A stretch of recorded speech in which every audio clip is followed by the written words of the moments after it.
Okay, is that working? I'm not sure. Let me look at the thing here. This is supposed to be up to there. Okay, hopefully that's doing better. Okay, that's more like it. All right, so let's get started. Here's kind of where we were last time. So I was making this observation that boundary circulation, right? So we talked about what circulation was. Right, that's the extent to which the fluid is kind of following a closed curve around, it kind of suggests sort of a rotational aspect of the fluid. Boundaries we talked about, in particular, those are, of course, closed curves, right? But in particular, they need to be the boundary of a given solid, and there's rules about the orientation.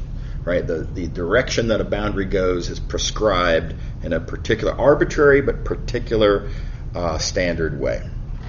So the amazing, surprising result is that boundary circulation actually accumulates over the areas. And so we talked about why last time, and roughly speaking, the concern is that, hey, what about this stuff in the middle? It kind of seems like when we cut this into two pieces, we're adding some line integral across that curve. But of course, as we discussed last time, we're adding two line integrals on the same curve but with opposite orientations, and so they cancel.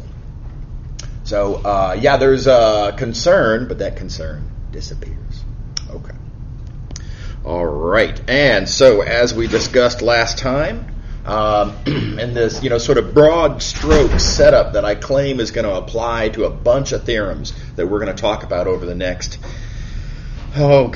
week and a half that remains in the course, I think, something that we're coming down to it here. But the big idea is that anytime you have an accumulating quantity, anytime the whole is the sum of the parts, you can think of it as a kind of a stuff, as if it were a physical substance. Not that it has to be, but you can think of it as if it's a physical substance.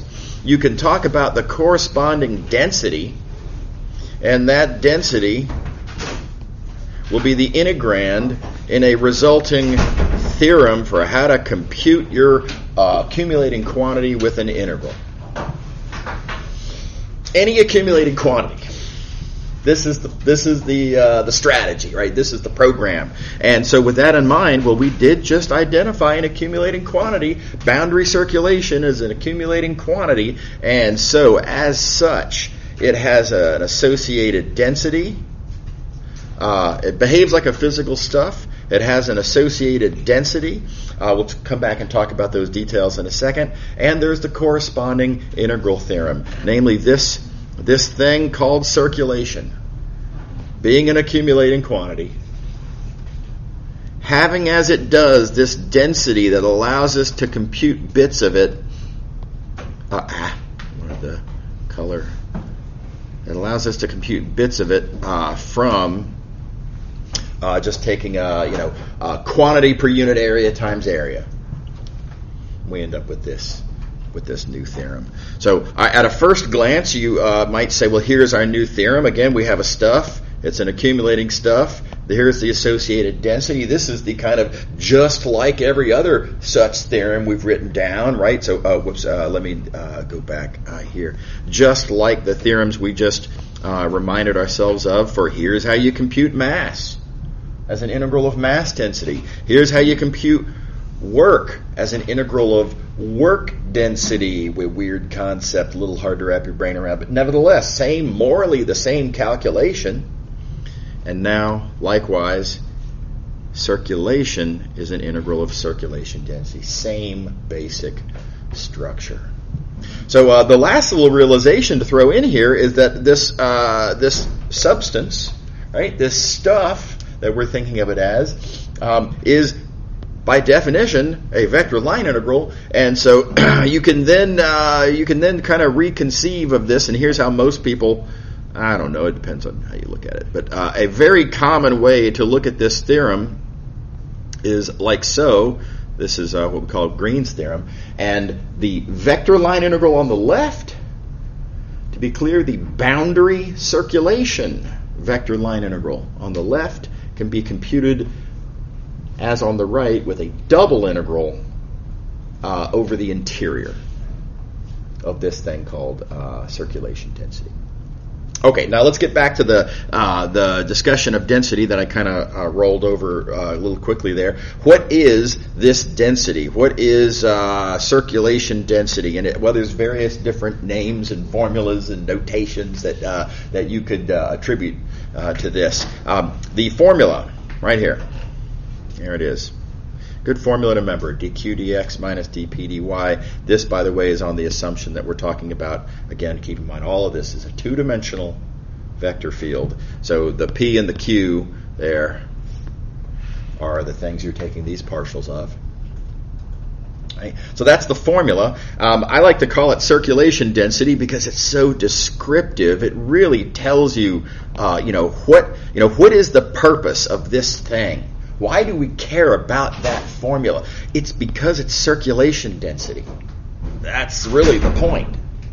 It's the thing that plays the role of density when you're thinking of circulation as an amount of stuff distributed over an amount of area. It's the stuff per unit area. Massively important point of view on that expression. Now, that said, circulation density is a kind of a mouthful. It's a lot of letters. We don't want to write that down all the time. And at the same time, we also don't want to have to, write out the formula, which is also, not nothing. So some convenient notations. Sometimes it's just called curl. Very reasonable thing to call it. I have mixed feelings, to be totally honest, about calling it curl. Y'all will recall from Chapter 3, we talked about this other thing called curl. It was different. It was in 3 dimensions. It's a vector, not a scalar. It is different, right? So anyway, nevertheless, it's called curl commonly, and we're going to, by the way, see that the 3-dimensional curl, we will come back and talk about that in Chapter 7, and it does have a lot of features, importantly in common with this one. So this is a reasonable choice. It bugs me a little bit. Also, sometimes commonly called rote, perhaps to distinguish it from curl. This is nice because, again, we've talked about how circulation itself represents to some extent that the fluid has a kind of a rotational aspect to it. So rote, perfectly reasonable. That's out there. You can expect to see that sometimes. Just that it looks kind of like rot, which is unappetizing. Not happy with either of these. At one point, I was trying to popularize this alternative notation, GRN. The idea is that, look, this thing that we're talking about is the integrand in Green's theorem. So wouldn't it be reasonable to call it Green's operator? Because after all, again, it's the operator in Green's theorem. So, I don't know, I thought GRN was reasonable. You're going to see that on many of my old midterm exams for this course, but probably not much anywhere else. The book, in at least one location, uses this notation, and I tell you what, I'm going to change colors on this one. I'm going to identify this in red because I'm going to put a frowny face on it. It's not that it's wrong, but it's really uncomfortable. There's something really uncomfortable about this. After all, notice there's a cross product in there. But wait a minute. I thought cross products were only in 3 dimensions. We just got through talking about how this vector field is 2-dimensional. So what gives? Right, so, all right. So in order to make this make sense, what you have to do is say, okay, I'm going to pretend that this isn't just p comma q. It's p comma q comma 0. Which, by the way, no fair. I call foul. That's importantly, you can't just attach zeros to things. You can't just, it's 2-dimensional, but I want to pretend it's 3-dimensional. Nevertheless, if you do that, then you can punch up the computation of curl. You can you'll get a 3-dimensional vector. You can dot with 0, 0, 1, and sure enough, you'll get the exact same formula. So this is I don't see why with this wealth of other options of what we can call this thing, do we really need a seventh? Right? Case could be made that same counter argument could apply to my little clever idea there. But do we really need a sixth? So especially when it's fraught with problems. Okay. All right. So heads up on all of these. You're going to see all these different notations. Just be aware. Okay. So powerful new theorem. Now just a quick reminder, again, talking about the circulation density thing that goes by so many different names and notations. What does it actually represent? Right? All of these things, what do they represent? Don't lose sight of the fact that this is circulation density. It's telling you in some sense how much of the circulation that you've measured on the boundary, how much of that is actually, again, viewing circulation as a substance distributed over the area, how much of that substance is there per unit size in a general vicinity, just like any other sort of a density, right? So circulation being an indication of a rotation of a fluid, in some sense, Green's operator, circulation density, is telling you at that point to what extent is there kind of a rotation in the fluid. Okay. All right.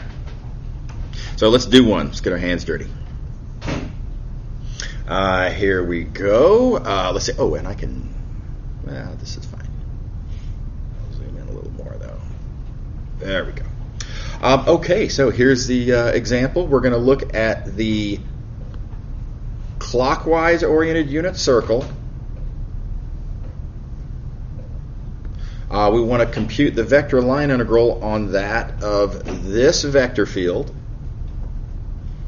So we have a vector field, we have a curve, we want to compute the vector line integral. Go. Right? How do we do this?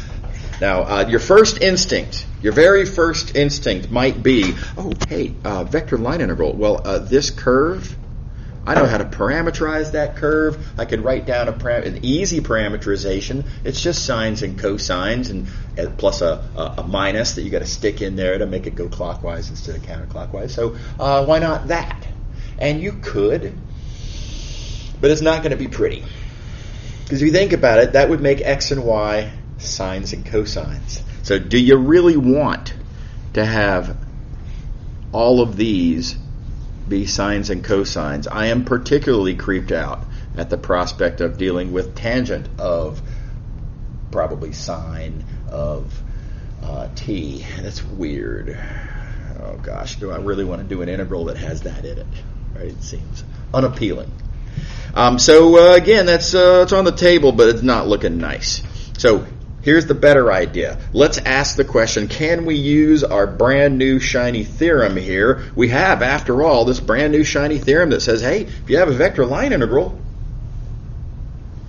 check it out. You could instead compute it with a double integral of the curl, and who knows, maybe that integral, completely different integral, maybe that integral might be easier. And that happens. Often, in fact.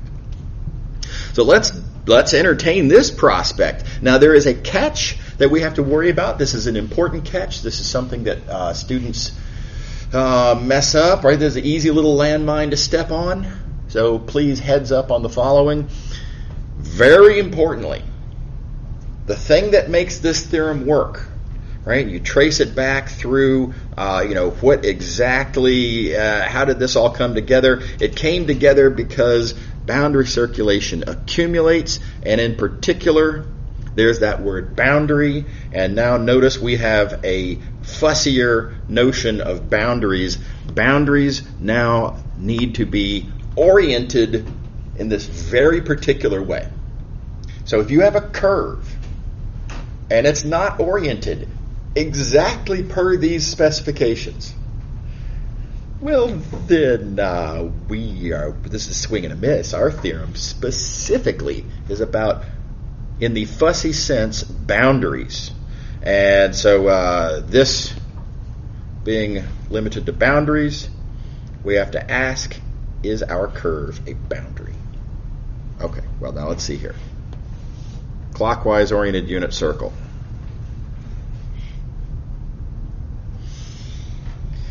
Is that the boundary? Orientation and all, is this the boundary of anything? Obvious candidate would be that disk right there. Is this the boundary of that disk? And no, I'm sorry, it's not. It's oriented the wrong way. Everybody see that? So we can't apply Green's theorem. No good. Everybody happy? Just in case. I mean, feel free to, if you're not. Okay.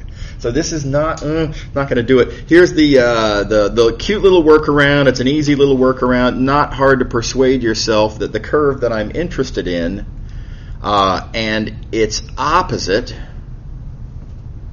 right? Easily related. Just same curve, opposite orientation. And now check it out. The one that's oriented in the opposite way is a boundary. Right? So I can compute the integral over C minus with my shiny new theorem, Green's theorem. It's a boundary, orientation and all good. And then I just have to remember, oh yeah, well the curve I actually wanted is the same curve but oriented the other way. Right? So this is a really neat observation. We're going to proceed then just as we described. We're going to say, look, I'm going to look at the curve oriented in the opposite way and then add in the appropriate minus sign. Then, as noted here, C minus truly is a boundary. Legit. Orientation and all. And that being a boundary, I can apply Green's theorem, which says that that integral is equal to this integral. Is everybody good? So 3 steps there. Everybody see all 3 of the steps? Okay. All right. Cool. Now let's compute that curl. Let's see here. We've got to take our vector field here. There's our vector field. I've got to compute the curl. Let's see, reminder, what is curl? Back here to the previous page. Curl, a.k.a. circulation density, a.k.a. all this other stuff, computed by this handy-dandy little formula right there. It's just dq dx minus dp dy. More to the point. X partial of the second field coordinate minus the y partial of the first field coordinate. Yeah? Okay. All right, so we take the appropriate partials, not much to it there, and let's see, what do we end up with? It ends up that, curl is 2. It's lovely. Everybody happy?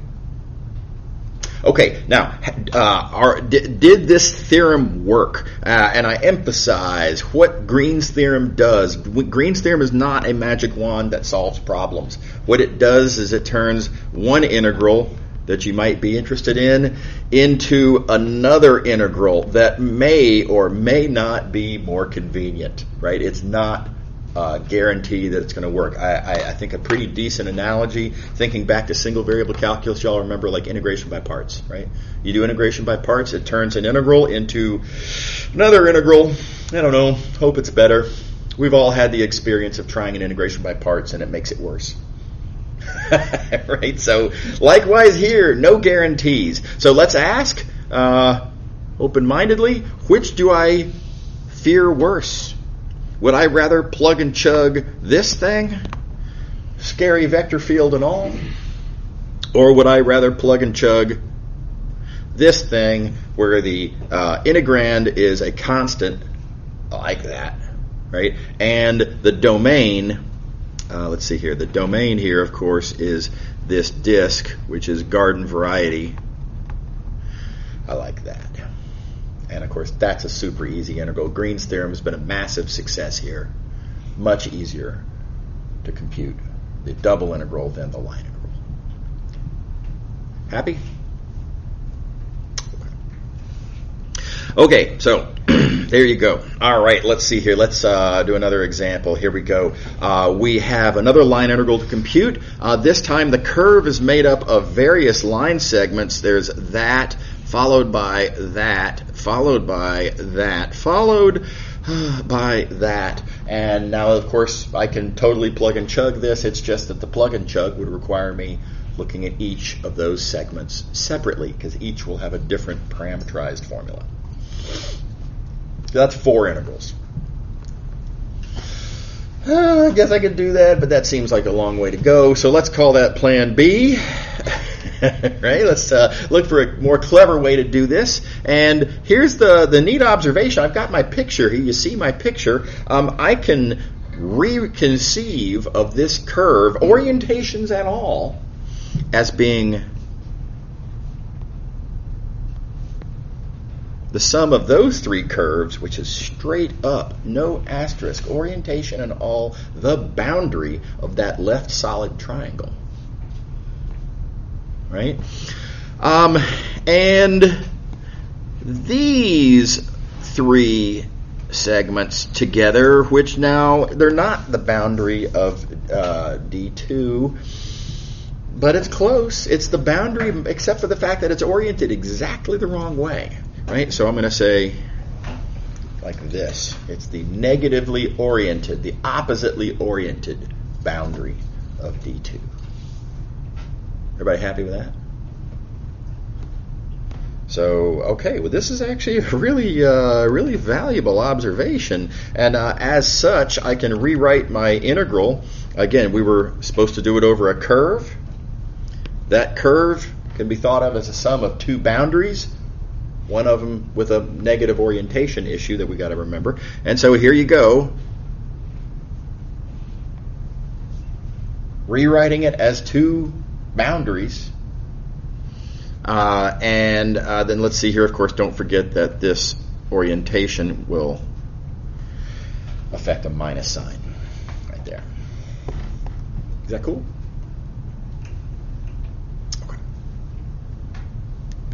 All right, well, so, and now it's all over with the shouting. This is literally a boundary line integral, orientation and all. Apply Green's theorem, no sweat. This over here is literally a boundary line integral, orientation and all, because I factored out that minus sign. That was the problem, going the wrong way. We've already accounted for that. So what's left over here, literally a boundary line integral. Again, we apply Green's theorem, no problem.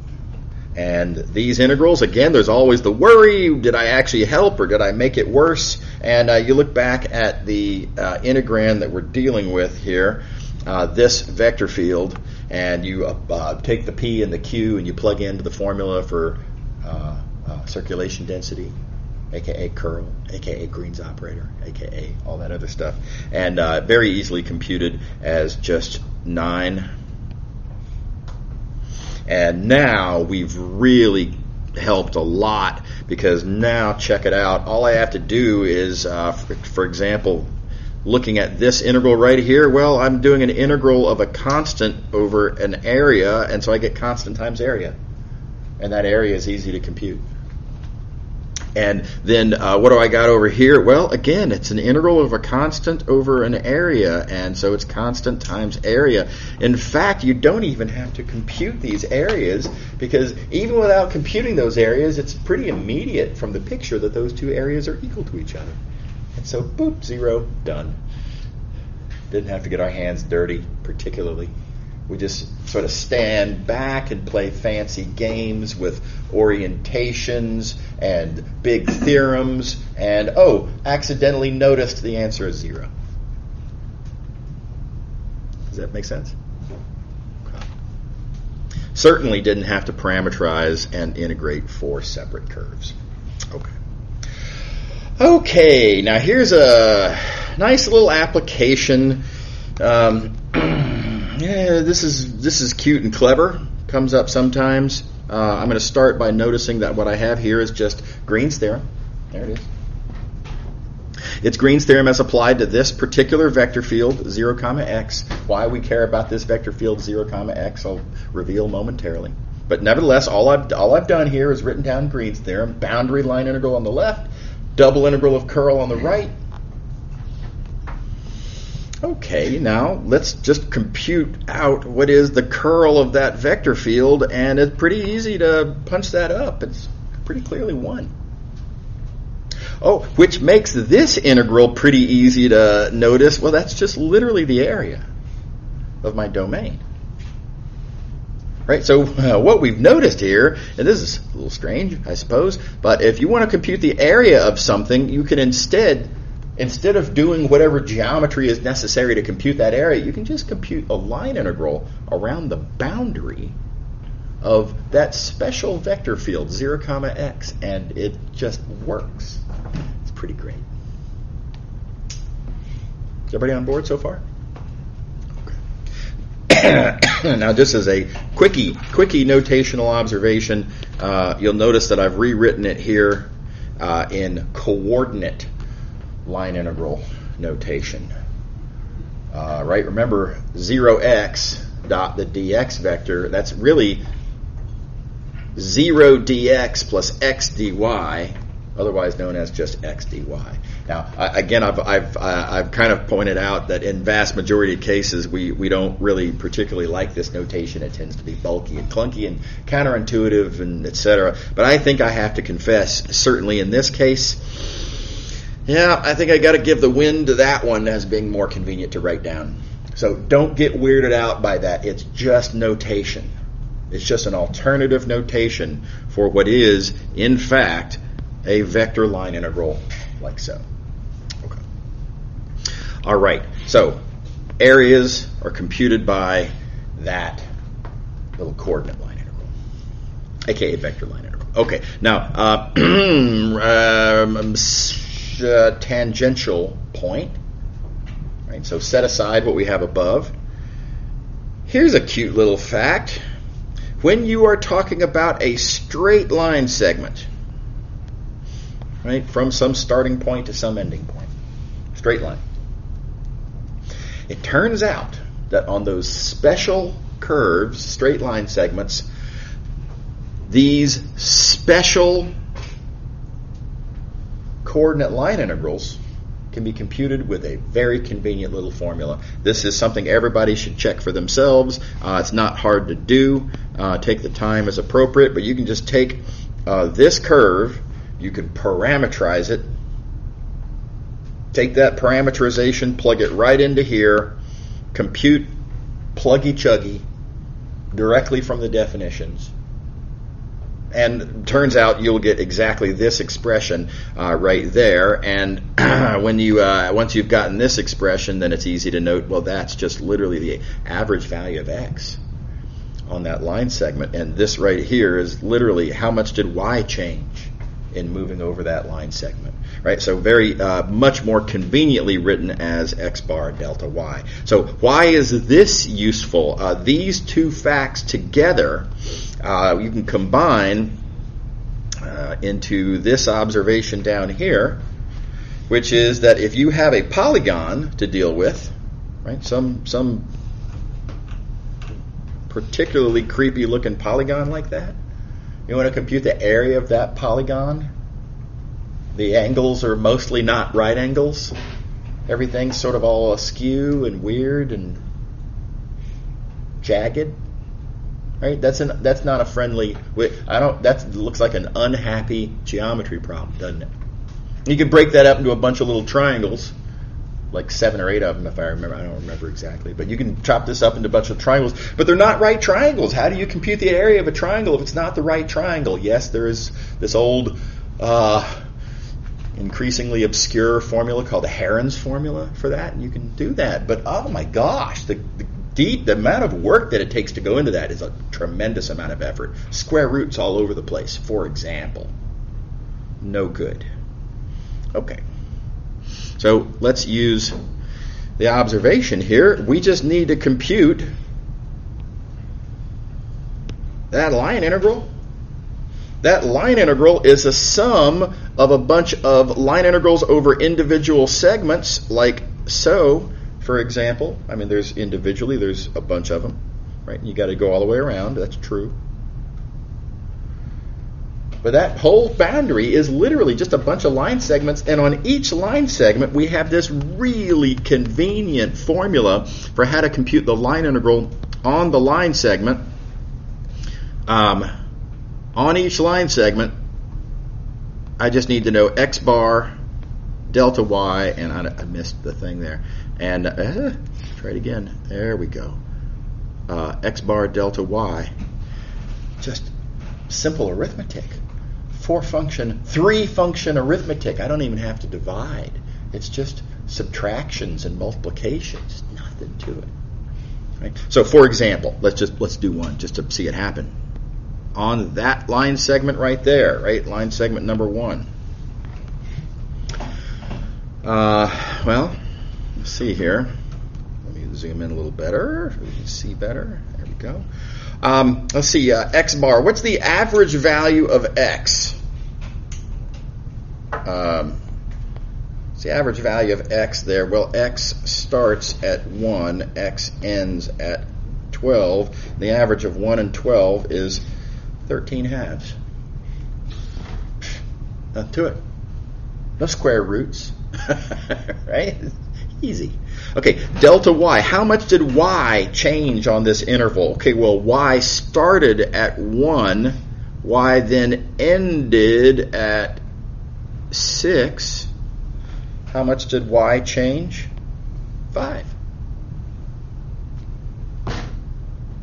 Happens to be positive because it's up, not down, right? You got to watch out. Delta y can be negative. Notice elsewhere in the calculation, right? On some of these other curves, delta y is negative.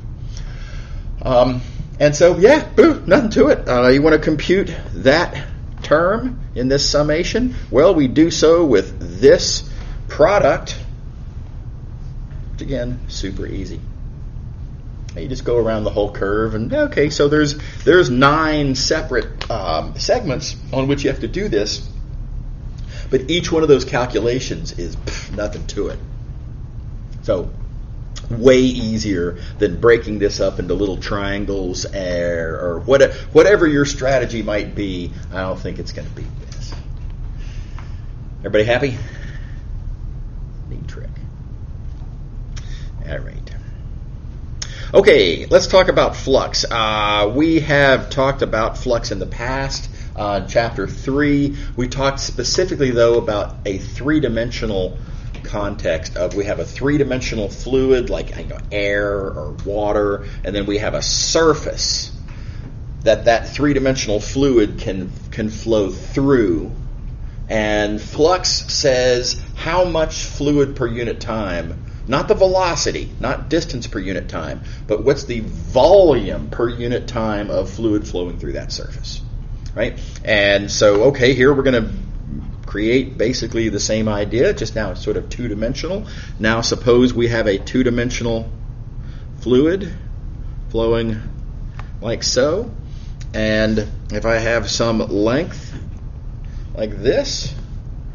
By the way, there's a little computation that's not unlike the one that we did back in Chapter 3. I encourage you to try to take the Chapter 3 argument that we did for 3-dimensional fluids, computing flux, adapt it to this 2-dimensional setting. Now we're going to be looking at area of fluid per unit time, not volume of fluid per unit time. Right? But anyway, other than that, it's going to be very analogous, and I claim that what you get is we need to look at the fluid. To what extent is the fluid going perpendicular? Namely, what is the normal component of the vector field? And then we multiply by the size, in this case length, of that line segment. So, totally analogous result, F dot n times size, just like with Chapter 3. Again, try to reproduce that argument. It's a healthy exercise. Come to office hours if you get stuck. I'll be happy to help. Okay, so related idea. Let's talk about boundary flux. Boundary flux is a slightly different idea. Importantly, what we've defined here is flux through a curve, any curve. There's a curve. Note it's not a boundary of anything. the orientation of this curve can be, I don't know, whatever, whichever direction you feel like labeling as the positive direction through that curve. All good, whatever suits your purposes. Right? But when we're talking about boundary flux, we do not have options anymore. Again, just like in earlier in this section, the word boundary now is a loaded word. Boundary means oriented according to a very particular standard accepted, arbitrary to be fair, but standard accepted convention. So I have to tell y'all now what that convention is, and here it is. The convention, arbitrary though it is, if you have a curve that is a boundary, and I didn't draw this in such a way as you can see the whole area, because I wanted just to zoom in on one little region of it here. But if you have an area, if you're looking at the boundary, the convention is outward, away from the region whose boundary you're talking about. Cool? Okay, so arbitrary, but standard. All right, now I'm going to come back to all of this business in just a moment. Before we go back to that, let me just make the observation that, okay, so we can totally then write down with what we've got here. We can write down how to compute the grand total boundary flux. We're going to say the whole is the sum of the parts. Just chop up the boundary and look at each piece separately and talk about the flux through each individual piece. On any given little piece, notice on any given little segment here, it's approximately a little line segment, isn't it? So I can use on that each little line segment, I can talk about F dot n times the size, the length of that little line segment. Of course, the length is ds. And so I can write down pretty immediately. I'm going to zoom back now. Pretty immediately write down that the flux, boundary flux that is computed by this formula. And I'm unhappy with the result. This formula, I mean, it looks all sort of compact and settled, right? But let's recognize that normal vector, right? Dot normal vector, right? We haven't seen an integral like this before. Brand new kind of integral. We've seen f dot t ds. We have not yet seen f dot n ds. Anybody see why that? Brand new thing. I don't know any theorems about this kind of an integral. Right, so I'm dead in the water. Okay. All right, so here's the clever little workaround. It's super clever. Super clever little workaround. We're going to be interested in this dot product, f dot n, apparently. And so here's a couple of vectors. For example, now we've talked about what direction the n points. And suppose we have some vector field arrow like that. And now, you'll see why in a moment, but it's going to turn out to be very convenient. Let's just apply a 90-degree counterclockwise rotation to both. Check it out. The normal vector, when you rotate it, becomes the unit tangent vector. How about that? P comma Q, when you rotate it, becomes negative Q comma P. Right now, that's an old linear algebra thing. Again, I'm assuming y'all are good to go with linear algebra. Specifically, a rotation is a linear transformation. It's represented by a matrix, which you can understand by its columns, which are the images of the standard basis vectors, and then you do a little geometry, a little trigs. Now again, make sure you're good with that. If you're a little shaky with that, my assertion here that this is how you rotate that field vector, come to office hours. I'll be very happy to walk you through it. We want to make sure everybody gets solidified on all that. Okay, so now let's further think. Look, if you're taking a dot product of two vectors, like so, and if you just rotate them,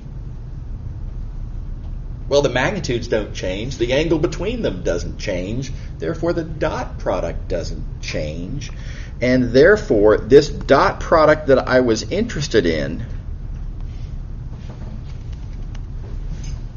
is equal to this other dot product here instead.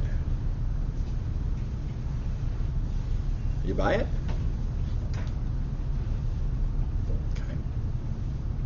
Okay. What's the point of this little fast one, right? Who cares? Why is it beneficial to rewrite this integral as that integral? Well, because this first integral, again, I don't know how to work with, but this integral right here is our old friend.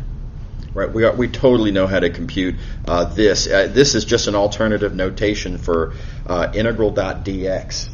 Right, vector field.d. We know tons of stuff about. We know how to compute them by parametrizing. We know Green's theorem. Right, again, lots of experience. So that little rotation argument allows us to turn something we have no tools for into something we have a bunch of tools for. So, real clever idea. So with that noted, I will point out that in fact. Let's write down Green's theorem. There it is. Right, we have a boundary line integral, double integral of curl. Let's compute that curl. Don't go too quickly through this. What's going on with my... Golly, what time is it? It's already dead? Huh, that's weird. Sorry, let me plug in my stylus. Sorry.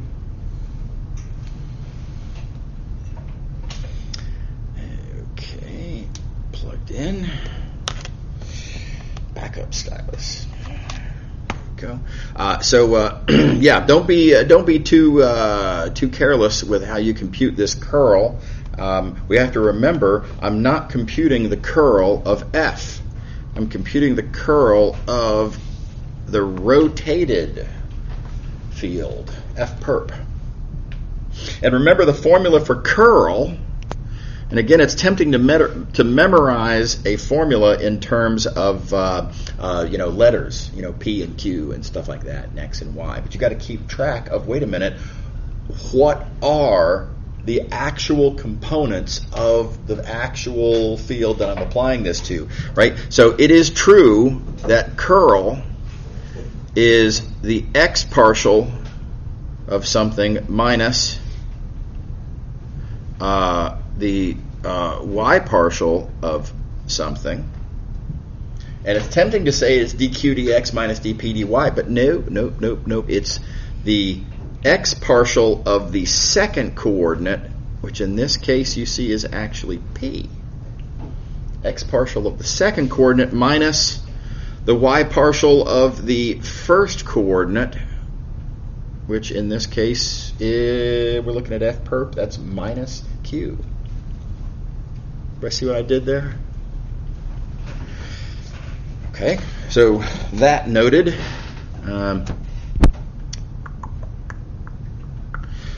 easy to rewrite this and notice what we get. This computation of the curl of f perp, it's just dp dx plus dq dy, and by the way, we've seen that before. That's divergence. This thing called divergence that we kind of casually saw in chapter 3 with some vague reference to, we'll see it later, and this is our first kind of reciting of divergence, and we're going to study it in much more detail later. But nevertheless, we got ourselves a new theorem, and this is a pretty cool theorem. This says that if you want to compute two-dimensional boundary flux, you can do so with a double integral of divergence over the interior. And this is sometimes called the two-dimensional divergence theorem. Obviously, the integrand being divergence. Makes sense? Yeah. It's also sometimes called the alternative Green's theorem, because notice, hard to avoid, right? Green's theorem was what did the heavy lifting in this calculation. Green's theorem is what made it work. Everything else was kind of, rephrase, notation, kind of little games and trickery. Green's theorem did the heavy lifting, so this is the alternative Green's theorem in some contexts. Okay, handy dandy theorem. Here's an application. Let's compute the flux. Oh, whoopsie. compute the flux. Right, f dot n ds, right? So that's a flux integral, which we don't have a particularly convenient way to compute other than to recognize it as a vector line integral, right? Anyway, but we want to compute the flux. Let's see here, outward through the unit circle, C, that of course we know how to deal with. And here's the key observation, the first key observation. We have been asked to compute not just a flux. We have been asked to compute literally a boundary flux. Because our curve, the unit circle, oriented outward, is, word for word, orientation and all, the boundary of the unit disk.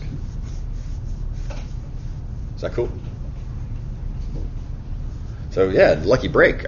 So we've been asked to compute a boundary flux. We just got through noticing a theorem about boundary flux. Boundary flux, our big theorem tells us, is a double integral divergence. And it's all over but the shouting. At this point, again, all you got to do is take your given vector field here. We've got to compute the divergence of it. Turns out to be easy. Turns out to be -3. Again, super easy integral. Super familiar domain. Done. Yeah.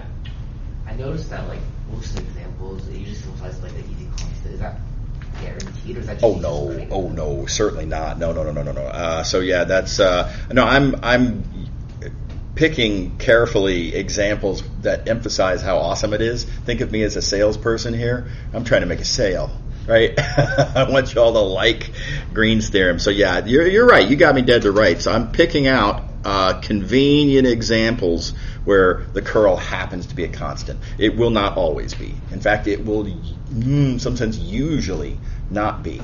But it, just like with integration by parts, it'll at least be better than your original thing.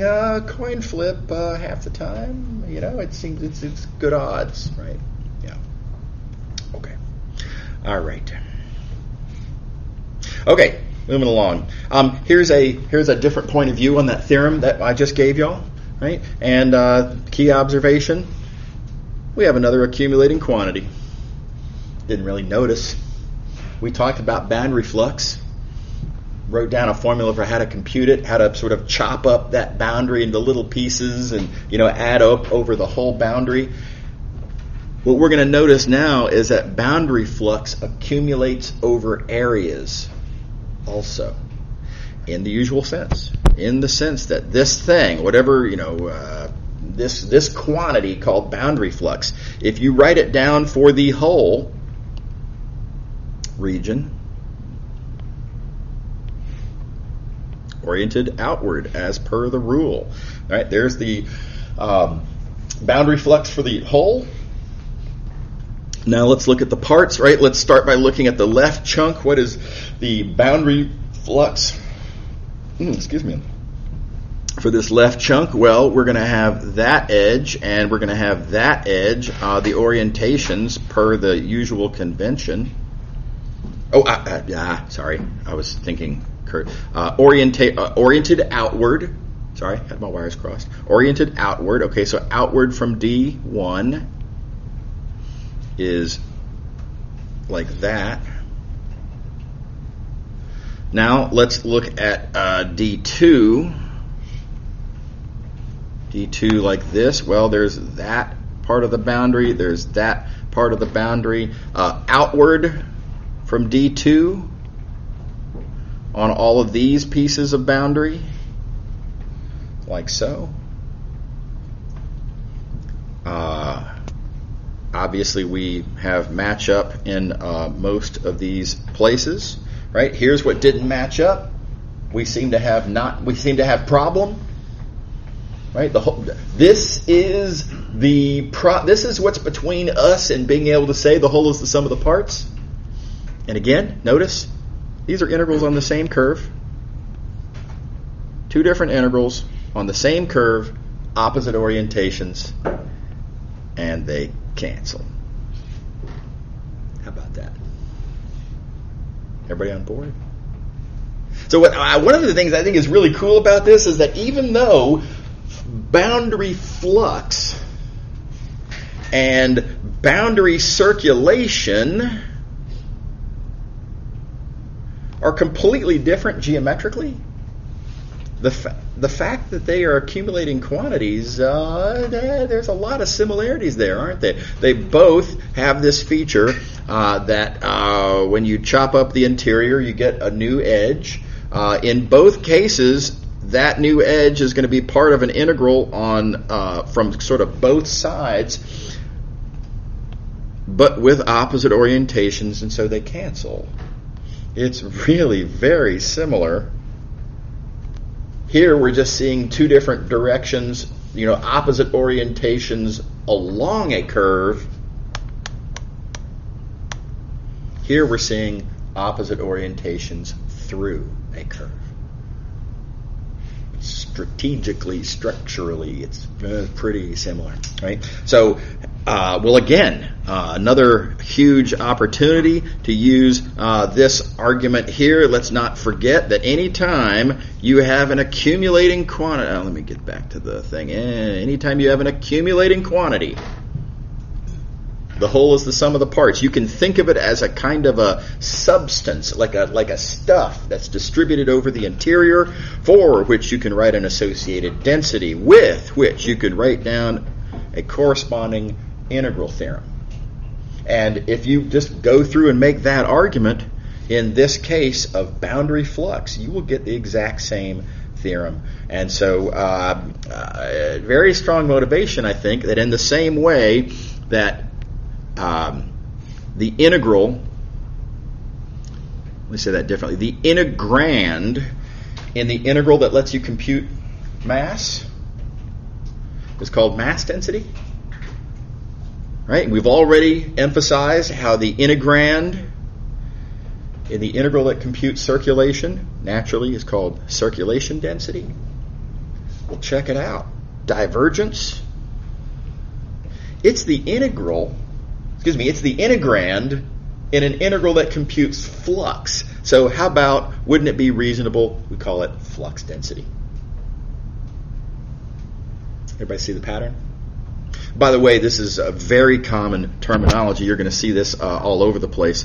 Flux density, extremely common terminology. In fact, my memory of way back when is that when I was taking physics classes, I think I heard physicists say the term flux density more than I heard them say the term divergence.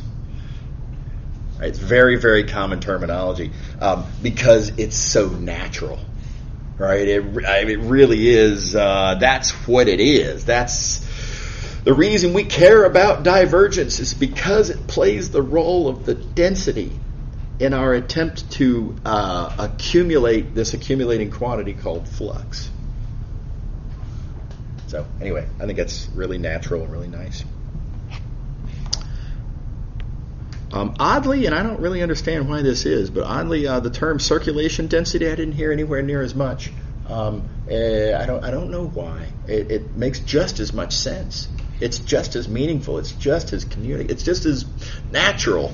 So nevertheless, for whatever reason, I didn't hear that very much. I like to push it because I think that's the way you should think about curl, for example, in this case. Okay. All right. So here's a flashback. I want to flashback to the fundamental theorem of calculus. I know y'all know the fundamental theorem of calculus.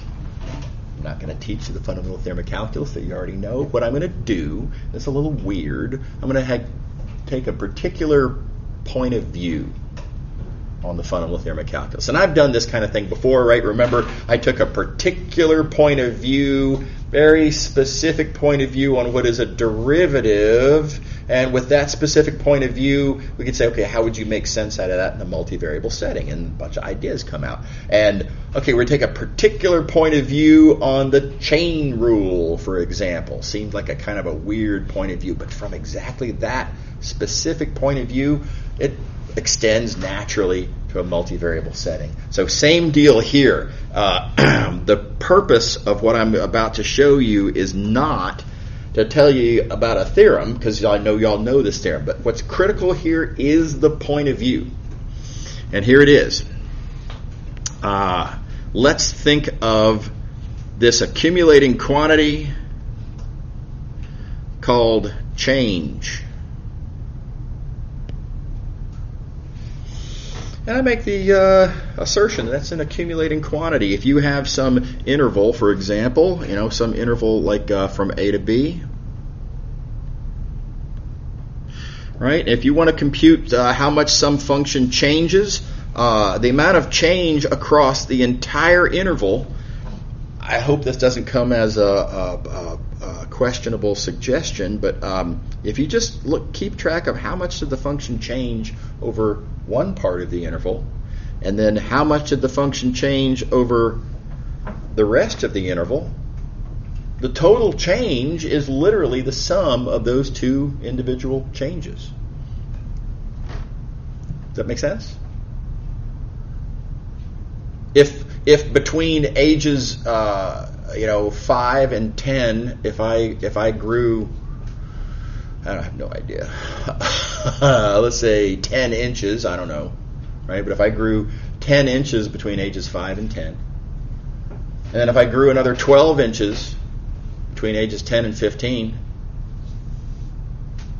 how much did I grow between 5 and 15? Well, there was 10, and then there was 12, so 22, right? You just add them up. The whole is the sum of the parts. Change is an accumulating quantity. Right? Okay.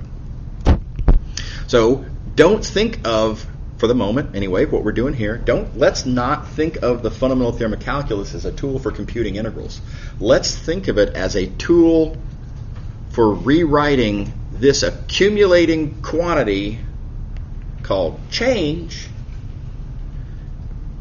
as a whole is the sum of the parts, stuff is density times size, integral for computing change. And again, I know that's weird. I know you have preferred ways to think of the fundamental theorem of calculus. This is the one that's going to serve our purposes here.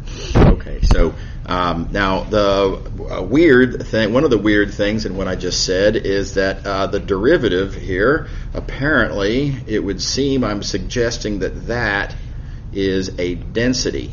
And I'm fairly sure that that's not how you've in the past thought about the derivative. I'll betcha you've thought about the derivative as being slope of the graph, or perhaps a rate, right? Something like that.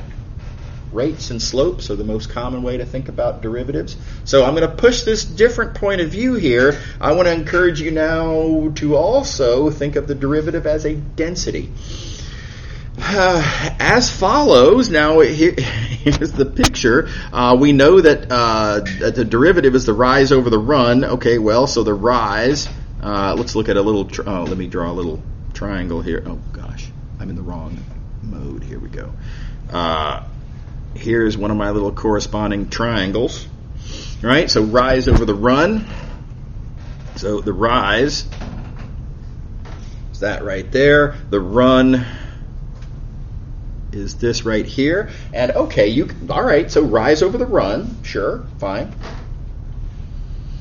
But remember, this is a little part of the total change, namely that represents an amount of an accumulating quantity. That is an amount of stuff. That's this accumulating quantity stuff called change. And sure, you can think of this down here as it's the base, or it's the delta x, or the run, whatever you want to call it. But it's also the size of a little subinterval down there. Missed. Sorry.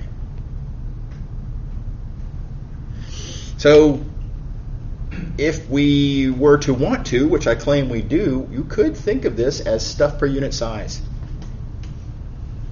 Is that cool? Okay.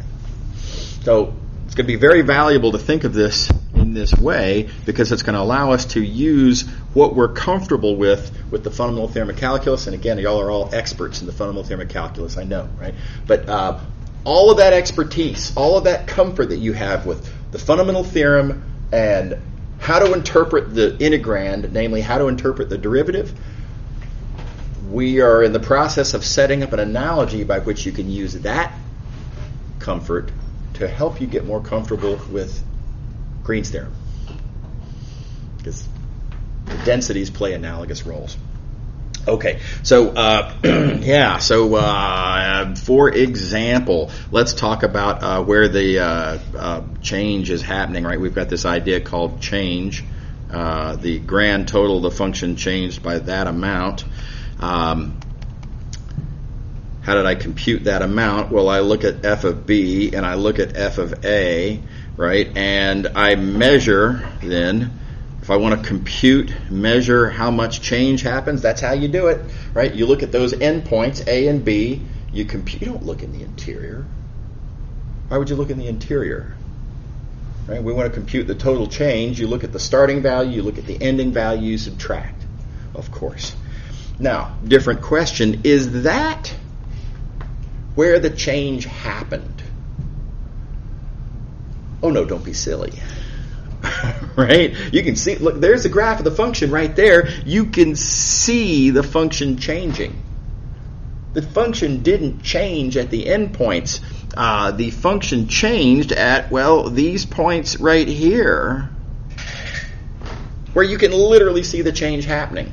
And the derivative is telling you how much change is happening in any given location. So for example, looking at the derivative here as a density, there is a lot of change density happening there. It's steep. The function's changing quickly, say it however you like, right? But a large value of the derivative clearly corresponds to lots of changes happening there.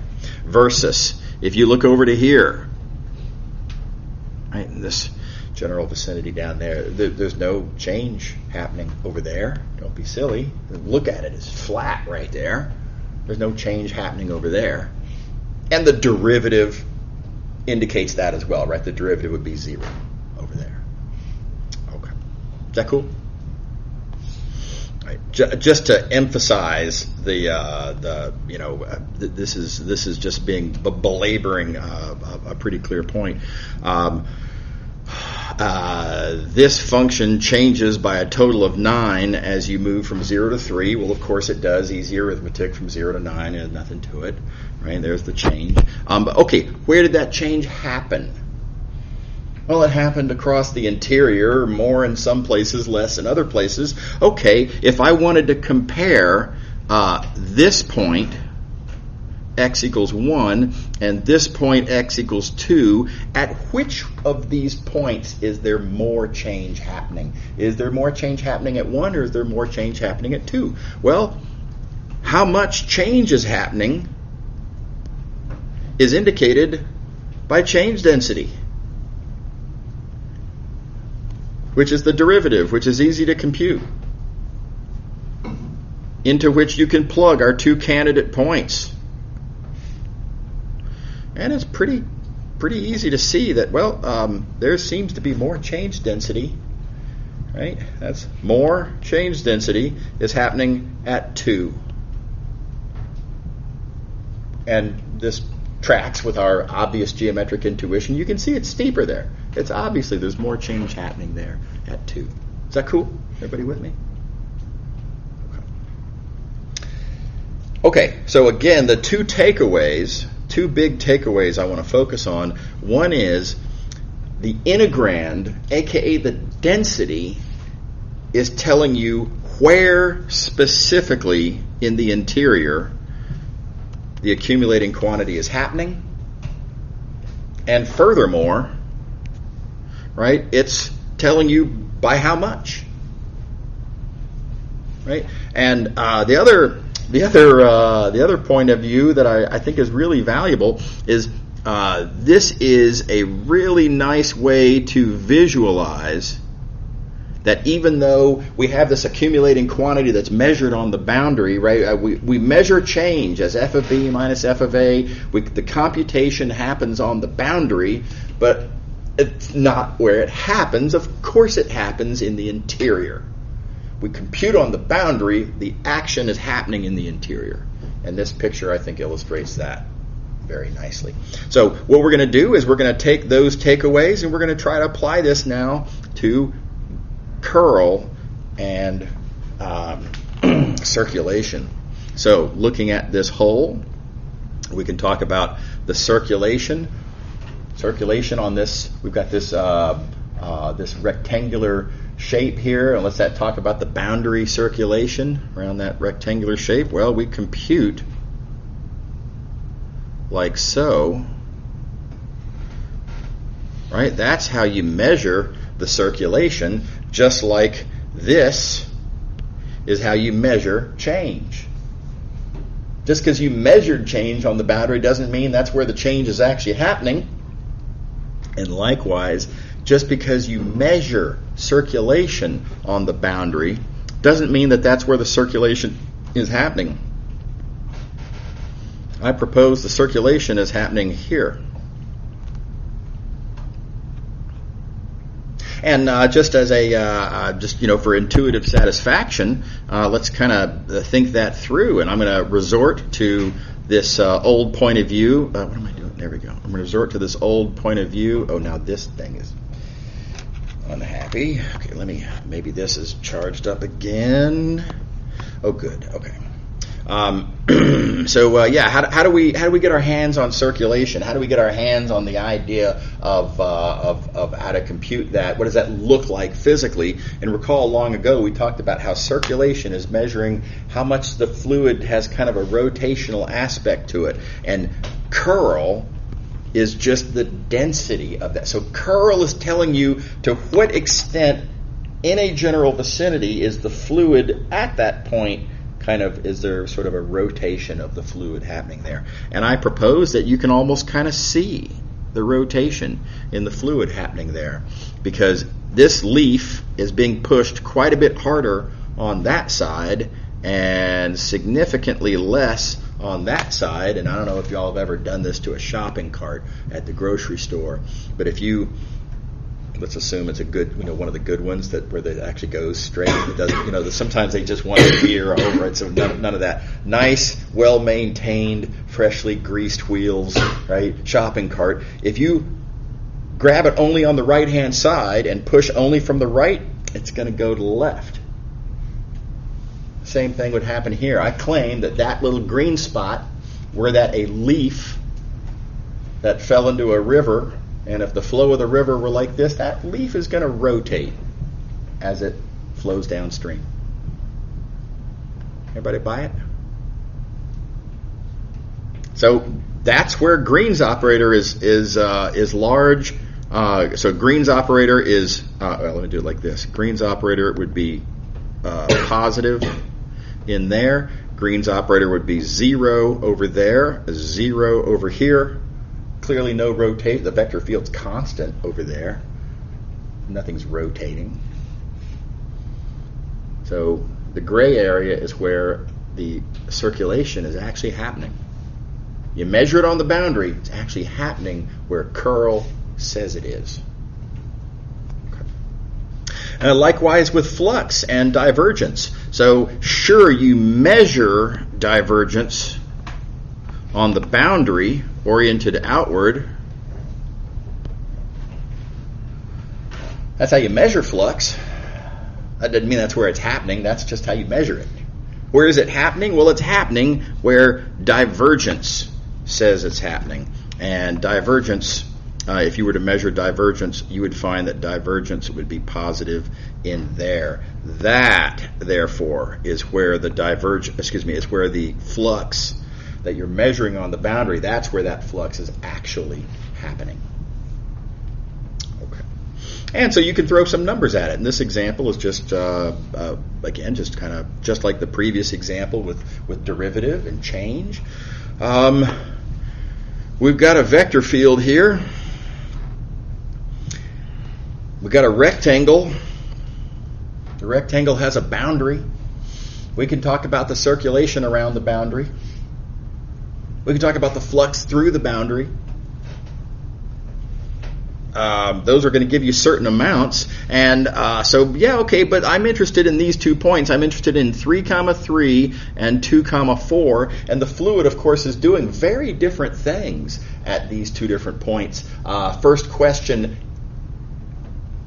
where is more circulation happening? Where is the circulation that we measured around the boundary? Is more of it coming from 3, 3, or is more of it coming from 2, 4? Well, if you want to know where circulation is coming from, you look at circulation density, aka curl, which you can straight up compute at our 2 candidate points. And again, it leaps off the page that that number is bigger. 28 is bigger than 22. So apparently there is more circulation, more of the total circulation that we measure on the boundary is coming from 2, 4 than is coming from 3, 3. So, cool. Likewise for for divergent. Well, I'll go ahead and talk through it then. Where is there more flux coming from? Sure, we measure the flux on the boundary, but it's actually coming from the interior. Where in the interior is it coming from? Well, we look at flux density, aka divergence, which is easy to compute. We plug in our candidate points. At which of these points is there more flux happening? Well, at which of these points is there greater flux density? And there's greater flux density. Again, you can see it right there. 17 is bigger than 13. So apparently there is greater flux density happening at 3, 3. Is that cool? Yep. I had a quick question on the picture above. On the previous page here? Yes. This one here? So when, for the one above it, all of the, the 3 different arrows that were different were highlighted, but then this one, only 2 of the ones that were different. Oh, that's just artistic circumstance. Yeah, no, so I anytime I draw a picture, I owe you all an apology for the imperfection of the picture. All I was trying to communicate is that in this general vicinity, the vector field is constant. In this general vicinity, the vector field is a different constant. And then in between, it's kind of growing from the shorter field vectors on the left to the, that's right. Okay. Yeah. I didn't know if that was significant. Nah, it's just artistic, pictures are hard. It's tough choices whenever you're drawing. Okay, so we've got a couple minutes here to real quick talk about section 6.3. We're not going to make very far into, but we actually can get something significant done. We're going to start with this theorem right here. By the way, the book doesn't. The book starts with a different idea that's closely related. It does them in what I feel like is a weird order. So I'm going to do my presentation slightly out of order from how the book does it. Doesn't matter. So this is called the fundamental theorem of line integrals. Here it is. Doesn't it look vaguely familiar? Doesn't it kind of look just like the fundamental theorem of calculus? The only difference being that this is a line integral. So you can see it's pretty natural to call this the fundamental theorem of calculus for line integrals. Thus the name fundamental theorem of line integrals. Okay. So where does this theorem come from? And the big idea is just like we were talking about with Green's theorem, is to realize that we have a quantity. By the way, again, change. We have a quantity that accumulates. Whenever you have an accumulating quantity, whole is the sum of the parts, you can think of it as a substance spread out over your domain, right? And you can talk about the associated density, et cetera, et cetera. You could write down an integral theorem, and we're not going to have time to go through those details here. So why don't I just wave my hands here, and it's going to turn out that the thing that makes this work is that this integrand should be the gradient. So an accumulating quantity is an integral of a density of a sort, asterisk. We'll come back and talk about that later. Accumulating quantity is an integral of a density. This density, asterisk, is the gradient. Okay, picking up here next time. Y'all have a good rest of your day. See you on tomorrow.